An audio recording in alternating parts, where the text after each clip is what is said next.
Samantala, muli pong nanawagan si Pangulong Aquino sa mga sundalo na manatiling tapat sa tungkulin at ituloy ang pagtahak sa tuwid na daan. Kasabay po nito, inatasan ng punong ehekutibo ang mga sundalo na huwag magpagamit sa mga politiko kaugnay ng nalalapit na halalan sa 2016. Iniutos rin ng Pangulo sa mga sundalo na tiyakin ang kaligtasan ng mga mamamayan ngayong holiday season kasabay ng pagtiyak sa kanilang mga bagong benepisyo.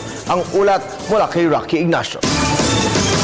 Tiniyak ni Pangulo Aquino ang patuloy na pagbabago sa Armed Forces of the Philippines sa pamagitan ng moderno at tiyak na dagdag benepisyo. Isang maagang pamasko ang agad inihatid ng Pangulo ang pagtataas ng subsistence mula sa 90 pesos sa 150 pesos. Sinabi ito ng Pangulo sa 79th AFP Day celebration sa Camp Aguinaldo.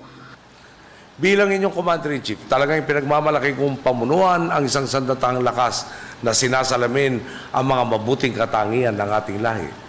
Ang pagdadamayan, malasakit at pagiging tapat sa kapwa't bandila. Binabati nga po natin ang 28 na kasapi ng inyong hanay na pinarangalan natin sa araw na ito. Sa pagpapakitang gilas ninyo sa serbisyo, lalong tumitingkad ang umaangat ng kalidad ng serbisyo ng ating mga kawal ng bayan.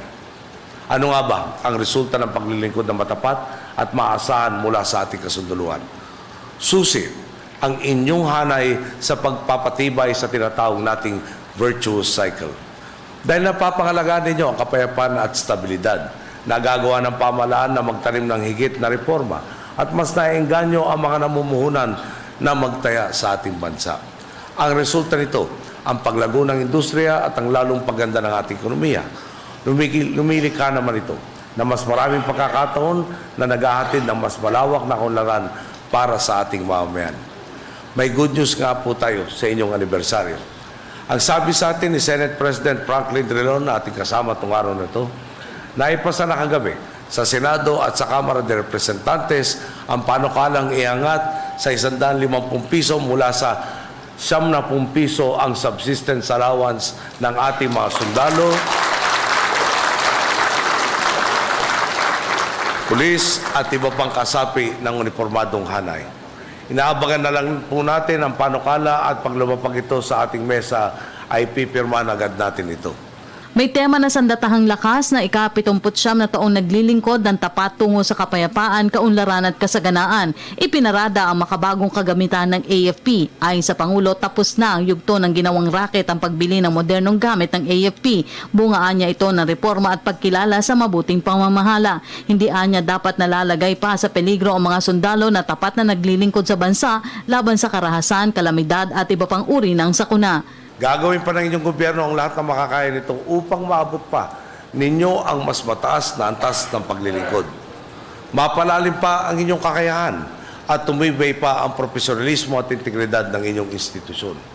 Totoo po, mula sa mga modernong kagamitan tulad ng mga barko, helicopter at fighter jet, hanggang sa capability development at professionalism enhancement ng ating mga kawal sa pamamagitan ng AFP Transformation Roadmap, siniguro nating natutugunan ang kakulangan at pangangailangan sa inyong hanay.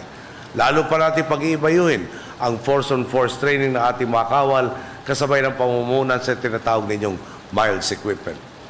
Malinaw po, isinasagad ng inyong gobyerno ang pagkakataon na palakasin ang inyong hanay at ihatid sa inyo ang nararapat na benepisyo. Nagtutulak tayo ng reformang nagdadala ng higit na serbisyo sa mga kasapi ng AFP at sa inyong mga pamilya. Patuloy ang pag-arangkada ng ating housing program para sa inyo at sa iba pang uniform personnel.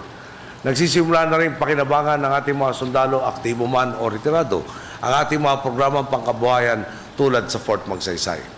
Bukod dito, isinasayos na rin natin ang dinatnan nating masalimuot na pension system ng ating uniformadong hanay. Ang buod po ng lahat ng ating pagsisikap. Nais nating isulong ang sandatahang lakas ng Pilipinas na mas moderno, mas maasahan at tinitingala ng buong mundo. Tapos na po ang panahon ng kulang-kulang ang baril ng mga tagapagtanggol ng bayan. Tapos na ang panahon na ultimo maayos at kinakailangang kasuotan ay hindi pa sa inyo may pagkaloob ng pamahalaan. Tapos na ang panahon na ginagawang racket, ang pagbili sa Kevlar helmets at isinasangkalan ang buhay ng ating mga kawal. Dumating rin sa selebrasyon ang mga Pilipinong peacekeepers. Sa ganitong husay, paano ba namang dilalakas ang kumpiyansa natin sa ating mga kawal? Sa inyong pagpapakitang gilas, pinatunayan ninyo ang ating kasunduan talagang maasahan. Siyempre po, nariyan ang mga peacekeeper natin tulad ng mga nagtanod sa Golan Heights na bagaman humarap sa misong imposible ay talagang ipinamana sa mundo ang abilidad at tapang ng Pilipino. Di rin pwedeng kalimutan na napakaraming sundalo na nagsilbing frontliners at first responders sa kabila ng patong-patong na pagsubok na hinarap ng ating bansa sa mga nagdaang taon. Muli rin ipinaalala ng Pangulo sa mga sundalo ang pagpapanatili ng integridad. Malapit na anya ang eleksyon kaya huwag hayaang magamit ng mga politiko. At sa mga nagnanais pang ibalik ang inyong institusyon sa lumang kalakaran, maya naman kayo at matakot din. Hindi titigil ang reforma at hindi titigil ang aming pagsisikap para masigurong mananagot ang mga tiwali. At sa ating kasunduluhan, huwag sana ninyong kalimutang sa bawat panahon, obligasyon nating gawin ang tama at makatwiran. Huwag kayong magpadala sa tukso, magpapakaladkad sa sino mang nagbabalik na ilihis tayo sa tuwid ng landas. Nalalapit na po ang 2016. At alam naman po natin na sa panahon ng halalan, talagang may mga magpupumilit pa rin gamitin kayo para sa pansariling interes. Ang atas ng taong bayan, tungkulin nating siguruhin ang katiwasayan pagdating ng halalan. Inaasahan ang inyong hanay na manatili sa panig ng taong bayan. At dahil malapit na ang Kapaskuhan, inatasan ng Pangulo ang AFP na tiyakin ang mapayapa at ligtas sa selebrasyon ng bansa. Para sa Telebisyon ng Bayan, Rocky Ignacio.